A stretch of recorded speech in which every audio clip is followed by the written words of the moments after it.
Smoke تدارک case کی Lahore high court میں سماعت مناسب اقدامات کرنے پر سب ادارے مبارکباد کے مستحق ہیں۔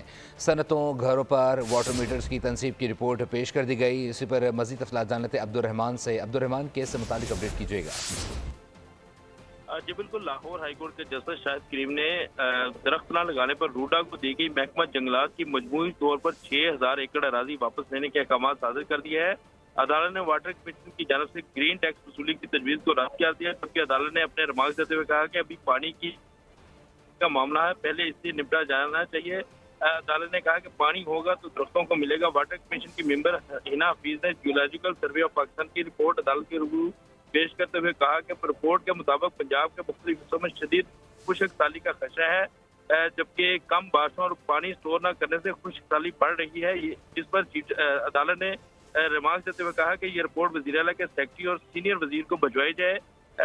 ممبر واٹر کمیشن نے عدالت کو آگاہ کیا کہ جیولوجیکل سروے آف پاکستان نے رپورٹ وزیر اعلیٰ سمیت 15 محکموں کو بھجوا رکھی ہے۔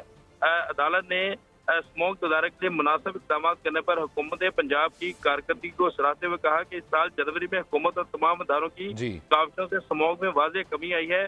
مناسب اقدامات کرنے پر سب ادارے مبارکباد کے مستحق ہیں، جبکہ واسا کے وکیل میاں عرفان اکرم ایڈوکیٹ نے عدالت کو رپورٹ پیش کرتے ہوئے بتایا کہ صنعتوں اور گھروں پر واٹر میٹرز کی تنصیب کے لیے اکتوبر تک 2.5 لاکھ میٹرز ہیں وہ نصب کر دیے جائیں گے۔